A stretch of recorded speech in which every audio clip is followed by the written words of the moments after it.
समाचार देख रहे हैं, यहाँ पर मैं हूं आपके साथ प्रिय दीक्षित। चलिए खबरों की शुरुआत कर लेते हैं। कन्नौज से एक बड़ी खबर सामने आ रही है, जहां पर प्रेमी और युवती का शव मिलने से हड़कंप मचा हुआ है। प्रेमी ने युवती को गोली मारी है, जहां पर घर में शव बरामद किया गया है। गोली मारने के बाद प्रेमी ने खुद को भी गोली मारी है।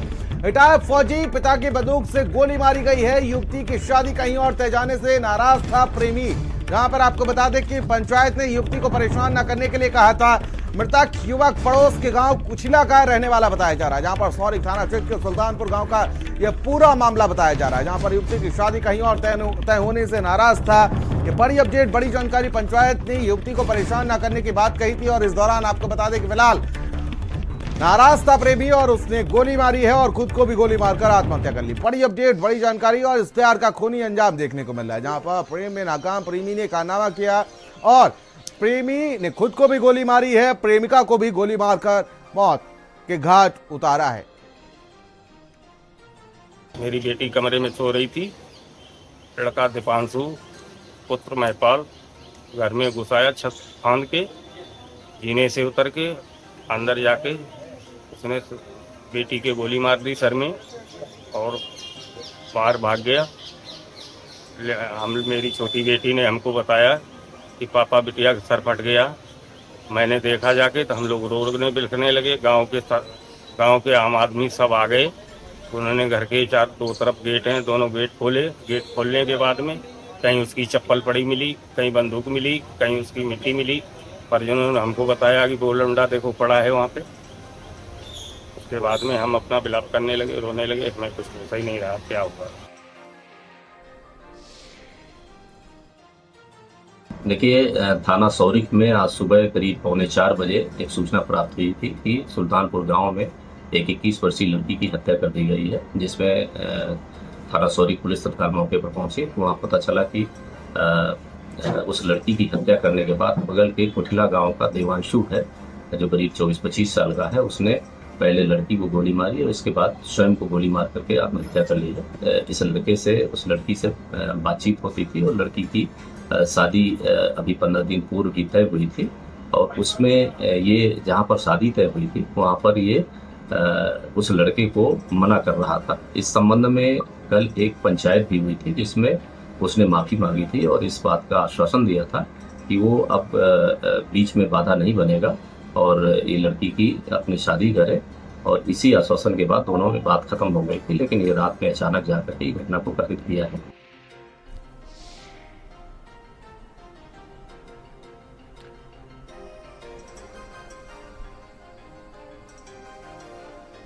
अंकित हमारे संवाददाता हमारे साथ लाइव जुड़ चुके हैं। अंकित, क्या अपडेट जानकारी मिल पा रही है? आखिर पूरा मामला हत्या और आत्महत्या का है, इसमें कोई और पेच भी फंसता हुआ नजर आ रहा है? जी प्रगत, आपको बता दें जो पूरा मामला है सौरिक थाना क्षेत्र के सुल्तानपुर एक गाँव पड़ता है, वहाँ का पूरा मामला। जिस तरीके से कन्नौज जिले के एसपी विनोद कुमार ने बताया है कि ये लड़की की और लड़के की आपस में बातचीत होती थी। वहीं 15 दिन पूर्व इस लड़की की जो शादी है किसी दूसरी जगह तय हो जाती है। ये जो लड़का है, जो प्रेमी बताया जा रहा है, इसने उस लड़के को भी फोन करके शादी करने से मना किया। जिस बात को लेकर, जैसा कि एसपी ने बताया है, कल गांव में एक पंचायत हुई थी। पंचायत के दौरान ये फैसला हुआ था कि अब ये लड़का, जैसा कि एसपी ने बताया है कि लड़के के द्वारा माफी भी मांगी गई थी और कहा गया था आगे से दोबारा हम किसी भी बात को लेकर इसको परेशान नहीं करेंगे। तो कहीं ना कहीं पूरी तरीके से जो मामला था वो निपट चुका था। आगे की परेशान न करने की बात लड़के की तरफ से कही जा रही थी, लेकिन कहीं ना कहीं आज तड़के सुबह लड़के ने, जो प्रेमी लड़का है, उसने ऐसी घटना को अंजाम दिया।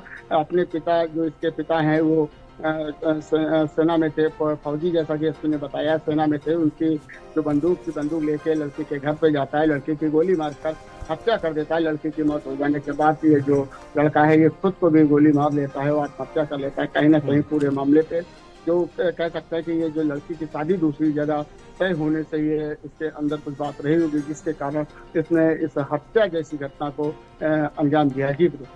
और लड़के के परिजनों का इस पूरे मामले को लेकर क्या कुछ कहना है अंकित, ये भी जानना बहुत जरूरी हो जाता है। जी आपको बता दें, अगर बात की जाए तो अभी लड़के के जो परिजन है उनका अभी किसी प्रकार का कोई बयान सामने नहीं आया। वही लड़की का जो पिता है उसका बयान जरूर सामने आया है। उसका कहना है कि सुबह जिस तरीके की जब घटना होती है तो उसकी छोटी बेटी अपने पिता को जानकारी देती है कि दीदी के साथ इस तरीके की घटना हो गई। कहीं ना कहीं जब पिता को जानकारी मिलती है, पिता जाकर देखता है कि बेटी जहाँ पे लेटी थी उसका सब पूरी तरीके से फटा हुआ था, सब तो उसके गोली लगी थी। कहीं ना कहीं जब देखते हैं तो उसकी मौत हो चुकी है। जब उन्होंने आसपास लोगों को सूचना दिया, पास से लोग पहुंचे, दोनों तरफ से दरवाजे खोले हैं, बेटी पुलिस को सूचना दी गई है। उसके बाद जब थोड़ी दूर पे देखा जाता है तो इस लड़के ने भी अपनी, जो आरोपी बताया जा रहा है, लड़के ने भी अपनी गोली मार के आत्महत्या कर ली। जब दोनों सब तो कुछ दूर पे पाए जाते हैं तो कहीं ना कहीं पूरे गाँव में एक हड़कंप का माहौल मच जाता है, पूरे गाँव में एक सनसनी का माहौल हो जाता है। तो मौके पे सूचना पे तुरंत पुलिस पहुंचती है। पुलिस दोनों शवों को कब्जे में लेके आगे की कार्रवाई करती है। कहीं ना कहीं पुलिस कह रही है कि जो लड़की के पिता हैं उनके द्वारा जो तहरीर दी जाएगी उस आधार पर मुकदमा पंजीकृत कर आगे की जांच व कार्रवाई भी की जाएगी। जी बहुत बहुत शुक्रिया अंकित हमारे साथ जुड़ने के लिए आपका। तो पहले प्रेमिका की हत्या की और फिर आत्महत्या कर ली।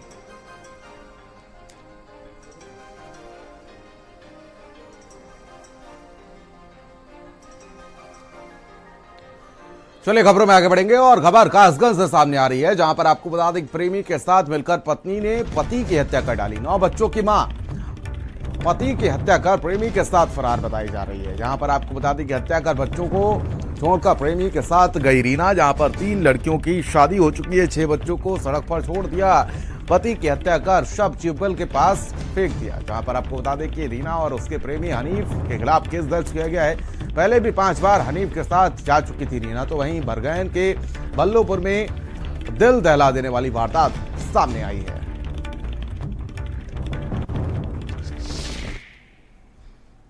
कल दिनांक 22/6/2025 को थाना पटियाली में सूचना प्राप्त हुई कि एक व्यक्ति का शव ग्राम भरगैन में ट्यूबवेल के अंदर जो उसका हौज बना होता है उसमें पड़ा हुआ मिला। इस सूचना पर पुलिस तत्काल मौके पर पहुंची, शव को निकाल करके पंचायतनामक कार्रवाई की। परिजनों द्वारा, मृतक के परिजनों द्वारा ये बताया गया कि भरगैन गांव में ही रहने वाली उसकी पत्नी और उसके एक भरगैन गांव के ही एक व्यक्ति से उसके संबंध थे। दोनों ने मिल करके उसकी हत्या कर दी है, ऐसी उन्होंने व्यक्ति। अक्षय पालीवाल हमारा संवाददाता हमारे साथ कासगंज से फोन लाइन पर जुड़ चुके हैं, लाइव जुड़ चुके हैं। अक्षय, क्या अपडेट जानकारी मिल पा रही है इस घटना को लेकर? क्योंकि देखिए 9 बच्चे हैं और उसके बाद पति की हत्या और प्रेमी के साथ फरार होना, ये कई कड़ियां जुड़ती हुई नजर आ रही हैं। जी बिल्कुल, ये प्रेमी से जो है वो पहले से ही इसका लगा हुआ मामला है। और आपको बता दें कि 1 हफ्ते पूर्व भी जो मृतक पति है वो परिवार के साथ कोतवाली पटियाली के बरगन कस्बे में ईंट के भट्टे पर काम करने के लिए पहुंचा था। अभी 17 तारीख को दोनों पति पत्नी में विवाद होता है और उसके बाद से 21 तारीख को ये पति लापता होता है, जिसके बाद बच्चे रो रहे थे और बच्चों ने इसकी शिकायत अपने परिवार में और सदस्यों को दी। जिसके बाद जो मृतक है उसके भाई आता है और कोतवाली में गुमशुदगी की तहरीर देता है। लेकिन पुलिस जब तक जांच पड़ताल करती है, उस जांच पड़ताल में पता चलता है कि बरगैन कस्बे के ही एक बच्चे के पास पानी की कुंडी में उसका शव मिलता है। जिसके बाद से लगातार जो रीना है मृतक की पत्नी और उसका जो आशिक यानी जो प्रेमी कहा जाए वो हनीफ, वो पूरी तरीके से लापता है। पुलिस पूरी तरीके से उन्हें तलाश कर रही है। फिलहाल मृतक के शव का पंचनामा पोस्टमार्टम के लिए भेज दिया। बात करें कि इस पूरी घटना के बाद से इलाके में सनसनी फैल गई और 9 बच्चे जो हैं उनका रो रो का बुरा हाल है। वहीं आपको बता दें कि एक माँ का और एक पत्नी का जिस तरीके का ये बर्ताव देखने को मिला है, इससे कहीं ना कहीं समाज को कलंकित करने वाली बात सामने आई है कि जिस तरीके से 9 बच्चे थे, 12-13 साल शादी को हुए थे और उसके बाद उसने अपने प्रेमी के साथ मिलकर इस तरीके की घटना को अंजाम दिया है। तो कहीं ना कहीं आप देख सकते हैं कि पीछे पूरा परिवार उसका बिखर गया है। 9 बच्चों को वो छोड़ गई है और खुद अपने प्रेमी के साथ फरार है, जिसकी पुलिस तलाश कर रही है। अक्षय, और भी कोई किरदार इसमें शामिल बताया जा रहा है क्या? और भी कोई मास्टरमाइंड है क्या, या सिर्फ पत्नी ही इसमें मास्टरमाइंड है जिसने अपने पति के साथ मिलकर इस वारदात को अंजाम दी, अपने प्रेमी के साथ मिलकर इस वारदात को अंजाम दिया है? जी बिल्कुल, अगर पुलिस की अभी कड़ी की बात किया जाए तो पुलिस अभी 2 ही कड़ी पर जांच कर रही है, क्योंकि प्रेमी और जो है हनीफ और जो प्रेमिका यानी जो पत्नी इसकी मृतक की रीना, इसका काफी लंबे समय से इससे अफेयर चल रहा और उसके वास्ते ये जब भरगेन आते हैं, अभी 12-13 तारीख को ही भरगेन आते हैं और 17 तारीख को पत्नी अपने पति से विवाद करती है काम के दौरान ही, और फिर 21 तारीख को पति पूरी तरह लापता हो जाता है। तो अभी पुलिस केवल 2 ही पहलू पर जांच कर रही है। फिलहाल पुलिस की प्रथम जो प्राथमिकता है कि अभी पहले ये दोनों पकड़े जाएं, जिसके बाद से और जो कड़ी है इस केस से जुड़ी हुई वो सामने आए। बहुत बहुत शुक्रिया अक्षय हमारे साथ जुड़ने के लिए, तमाम जानकारी साझा करने के लिए। चलिए खबरों में आगे बढ़ेंगे और खबर बदायूं से सामने आ रही है, जहां पर आपको बता दें कि नुमाइश मेले में अज्ञात कारणों के चलते आग कई दमकल की गाड़ियों ने आग पर काबू पाया, आग बुझाने में जुटी हुई है। तो वहीं आपको बता दें कि आग से पड़ोस की दुकानों को नुकसान की आशंका जताई जा रही है, जहां पर दुकानों में रखे सिलेंडर फटने की सूचना सामने आई। सिविल लाइन थाना क्षेत्र के गांधी ग्राउंड का पूरा मामला बताया जा रहा है।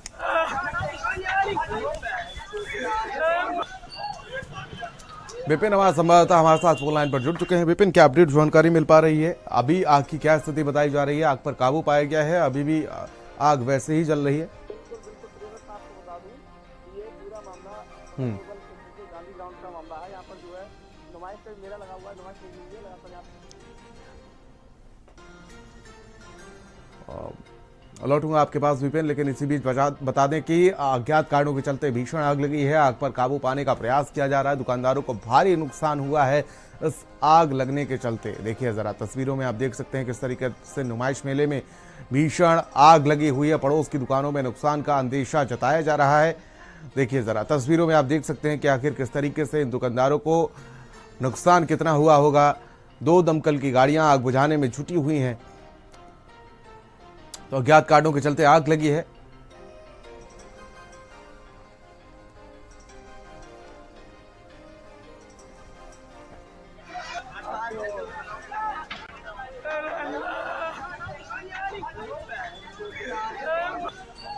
तो देखिए ये तस्वीरें भयावह तस्वीरें हैं।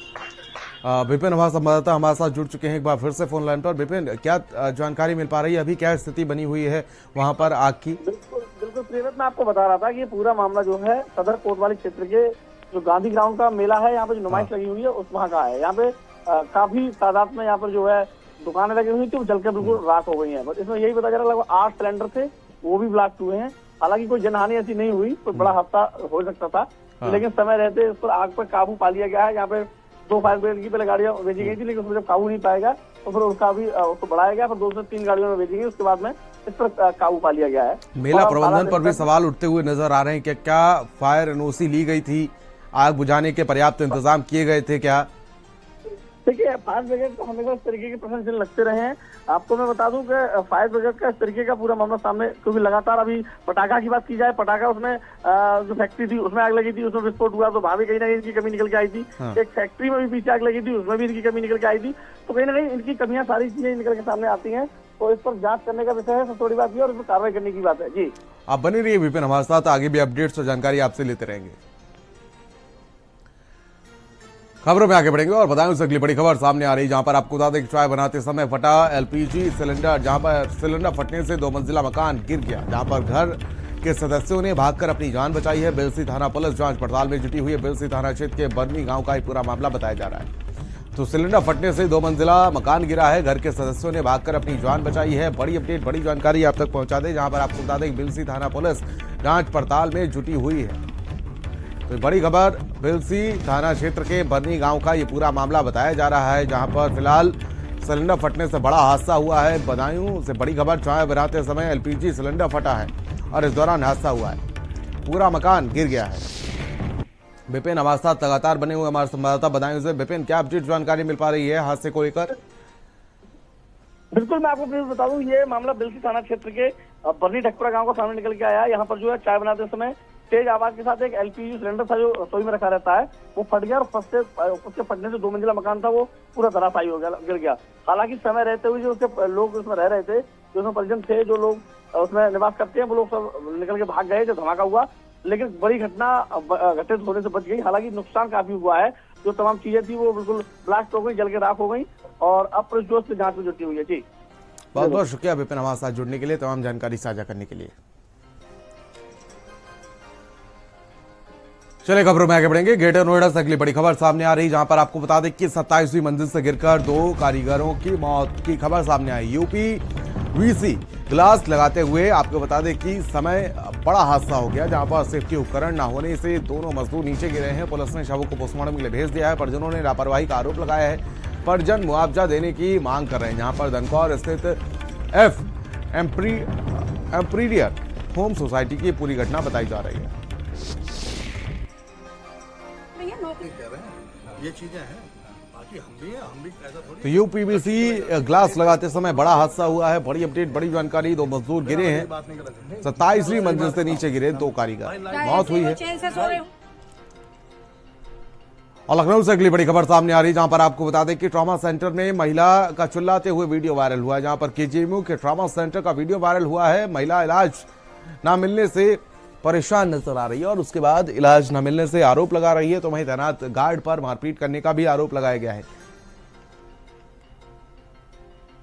परेशान कर रहे हैं, ये देखो, ये लोग मेरे को परेशान कर रहे हैं, मारने के लिए आ रहे हैं। देखना इस हॉस्पिटल में क्या हो रहा है। मेरे भाई को मार रहे हैं, मेरे साथ जबरदस्ती कर रहे हैं, मुझे मार रहे हैं।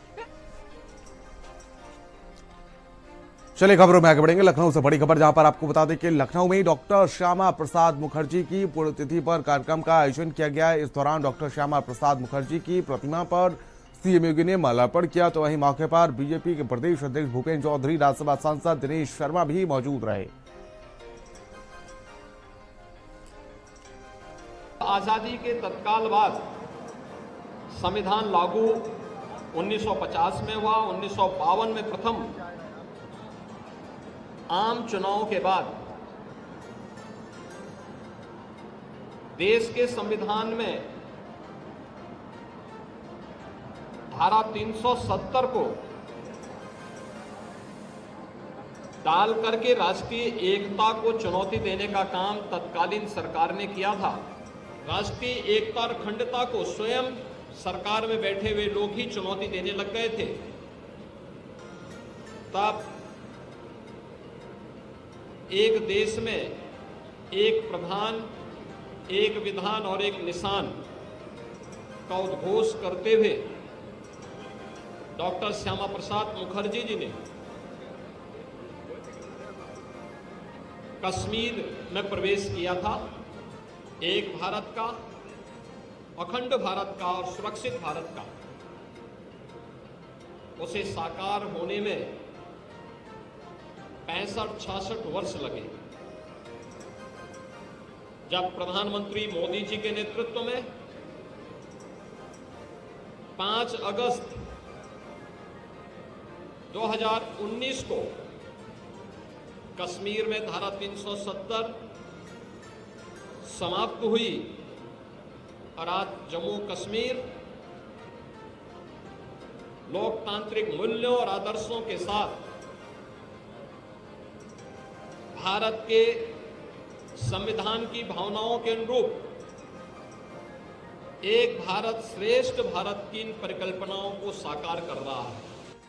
और देश में विधानसभा उपचुनाव के रुझान सामने आने लगे हैं, जहां पर आपको बता दें गुजरात, पंजाब, केरल, पश्चिम बंगाल से रुझान सामने आए हैं। आम आदमी पार्टी 2 सीटों पर आगे चल रही है। बीजेपी और कांग्रेस एक सीट पर आगे चल रही, जबकि तृणमूल कांग्रेस की 1 सीट पर बढ़त देखने को मिले। गुजरात की विसावदर सीट से आम आदमी पार्टी के प्रत्याशी आगे चल रहे हैं। गोपाल इटालिया करीब 14,000 वोटों से आगे चल रहे हैं। लुधियाना वेस्ट से आम आदमी पार्टी के संजीव अरोड़ा आगे चल रहे हैं। गुजरात की सुरक्षित सीट काड़ी से बीजेपी आगे है। तो वहीं केरल के निलंबर सीट से कांग्रेस प्रत्याशी आगे चल रहे हैं, जहां पर पश्चिम बंगाल की कालीगंज सीट से टीएमसी आगे चल रही है। बड़ी अपडेट, बड़ी जानकारी आप तक पहुंचा दें, जहां पर गोपाल इटालिया करीब 14,000 वोटों से आगे चल रहे हैं। तो वहीं लुधियाना वेस्ट से आम आदमी पार्टी के संजीव अरोड़ा आगे चल रहे हैं। बड़ी अपडेट, उपचुनाव को लेकर नतीजे सामने आ रहे हैं, रुझान सामने आ रहे हैं। स्वाति पाठक हमारी संवाददाता हमारे साथ जुड़ चुकी हैं। स्वाति, उपचुनाव को लेकर जिस तरीके से रुझान सामने आ रहे हैं, क्या अपडेट उसको लेकर सामने आ रहा है?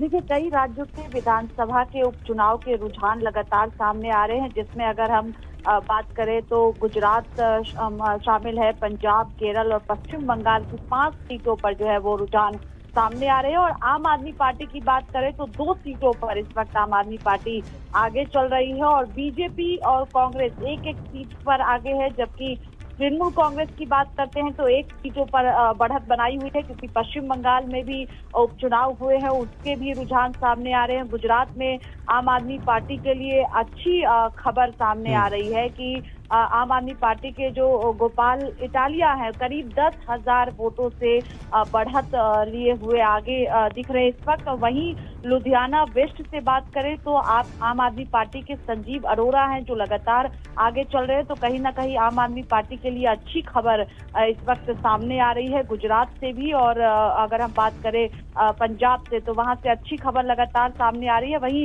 गुजरात की जो सुरक्षित सीट है वहां से भारतीय जनता पार्टी के राजेंद्र कुमार लगातार आगे चल रहे हैं और इस वक्त रुझान सामने आ रहे। थोड़ी देर बाद ही कहे हम तो तस्वीर बिल्कुल साफ हो जाएगी और पश्चिम बंगाल में तृणमूल कांग्रेस जीत की ओर जो है वो आगे बढ़ती हुई नजर आ रही है। अलीफा अहमद जो है वो एक तरफा जीतते हुए नजर आ रही हैं इस वक्त। तो कहा जा सकता है कि पश्चिम बंगाल में तृणमूल कांग्रेस के लिए अच्छी खबर आ रही है, वहीं गुजरात और पंजाब में कहीं ना कहीं आम आदमी पार्टी बेहतर करते हुए नजर आ रही है। बहुत बहुत शुक्रिया स्वाति हमारे साथ जुड़ने के लिए, आपका तमाम जानकारी साझा करने के लिए। चलिए खबरों में आगे बढ़ेंगे और सीएम योगी ने अपने भदोही दौरे को लेकर पोस्ट किया है। सीएम योगी ने भदोही को आत्मनिर्भर और वैश्विक स्तर पर प्रतिस्पर्धी बनाने का संकल्प जताया है। जीआई टैग प्राप्त काली नगरी में वो विकास परियोजनाओं की प्रगति की समीक्षा करेंगे, जिसको लेकर सीएम योगी ने सोशल मीडिया एक्स पर पोस्ट किया। एक्स पर पोस्ट करते हुए उन्होंने लिखा कि जीआई टैग प्राप्त विश्वविख्यात काली नगरी भदोही आज पारंपरिक बुनकरी, एमएसएमई उद्यमिता और वैश्विक निर्यात में नए आयाम स्थापित कर रही है। आज जनपद में संचालित विकास परियोजनाओं की प्रगति की समीक्षा करूंगा। भदोही को आत्मनिर्भर और वैश्विक प्रतिस्पर्धा में अग्रणी बनाने के लिए डबल इंजन की सरकार दृढ़ संकल्पित है। यह पोस्ट किया गया है सीएम योगी आदित्यनाथ की तरफ से अपने भदोही दौरे को लेकर और भदोही को काली नगरी को लेकर उन्होंने कहा कि बुनकरी, एमएसएमई उद्यमिता और वैश्विक निर्यात में नए आयाम स्थापित कर रही है। मुख्यमंत्री के आगमन को लेकर के तैयारियां चाक चबौन और पूरी तरह से कर ली गई हैं। आपको बता दें कि 1:35 पर मुख्यमंत्री का उड़न खटोला पुलिस लाइन स्थित ज्ञानपुर पर आएगा। वहां से वो कलेक्टर पर समीक्षा बैठक करेंगे जो कि जनप्रतिनिधियों और अधिकारियों के बीच में होगी। उसके बाद वो वृक्षारोपण करेंगे और यहाँ पर सारी तैयारियां पूरी कर ली गई है। शैलेंद्र शुक्ला, भारत समाचार, भदोही। और बुलेटिन में खबरों का सिलसिला लगातार जारी, रुकेंगे छोटे से ब्रेक के लिए।